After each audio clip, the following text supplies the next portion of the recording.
nulungi anaknya setan kecemplung sumur. ya Allah saiki Gus Piye? tumindak apa sing setan ora seneng Gusti Allah ora seneng Aku ngerti apa anu jotos si anak setan. salah Aku nyeneng anu mentungi anak setan salah. Bandengi setan yo salah. Lah saiki tak balik takonono tumindak apa trik sing kirane Gusti Allah ora seneng, setan yo ora seneng. tumindak iku mau Nah, dodol bojo di setan masa yo setan duwe bojo? lah iku nyatane anaknya dikemblung sumur Oh iya duwe anak cuman yo. itu kene arati ora dhewean ya Ora dhewe. Sampai wis ngantuk piye, Mak? ngantuk Mak Wis ngantuk. joget ae Lah kemang metu mang joget apa gulung-gulung sampean? blusuk Kurangan. kurangan Lah dalah. Iki lagi rembug-rembug lho, Pak. Bu. rembug-rembug Rembug sing mawa isi. isi Iya no. bisa berarti Kok bisa? Heeh, iku mau nak sing setan ora seneng. Gusti Allah ora seneng. Nah, iki berarti nyanyi, Pak. Ya, lagi waktu bae. Nak kira apa disawet kaya cah wedok-wedok mau. lho kok ngeri ta wedok wong wis direzeki dhewe-dhewe Bisa gatekne. bisa gatekne Saiki aku tak takok ya. Piye Mas Putri? Piye carane nulungi anak setan sing kecemplung sumur? yo gampang to Piye? sibuk kok gampang dia cemplung kok sumur Keliru. nek kliru berarti aku duwe cara nek Piye? sibuk nang ondone cemplung Keliru. sibuk nang atral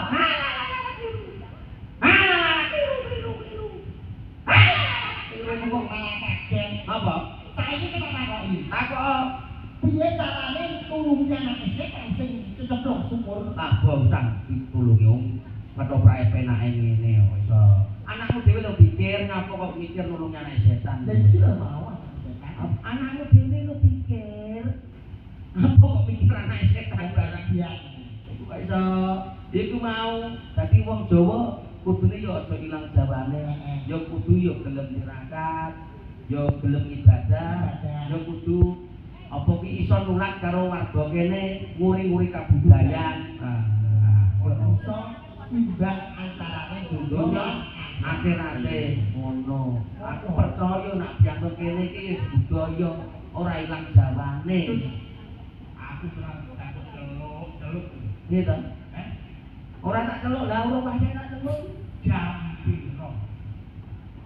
piro kaya ini jam piro Celuk sih. Jam matekne kok iso kok takon jam piro? lho fungsine iku lho kok jam tangan gak iki mak keselem jarume mergo ubeng ketoprak iki kan mulai jam 7 Lho iya no. kok iki dilakoni jam 12 Rampungnya jam piro? jam 12 Iki lho jam piro? jam setengah 4 Walah jam modar itu kok. Kowe ae kok iso. ayo iki kan jam matek kaya aku nek Napa mak?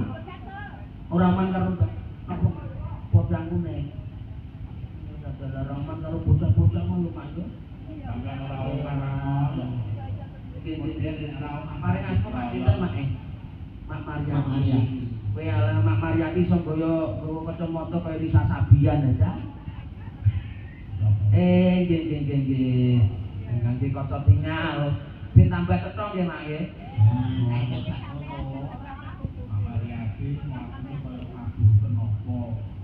Aku ngerti. Iya. Mak Maryati juga. Gelang kumpet dhiye bae. Pakai gelang. Wes, gelang iki tok kene ke pundak. larang berarti Aku ngomong larang. mana gelang tekan Cokok kene nganti ke pundak. mas tuwa Alah, apa Mas tuwa? pinten Ora, berlian ora. atau gelang apa Gelang karet ku ambek bui tunggu jadi tetek. Jediet. kalau bojoku lho luar biasa jelasno Kak. kalunge pengenane lunga nang pasar Wih, kalunge Mas tuwa. Mas tua apane Kalunge sepur mundut budi lho. ya Lah kalung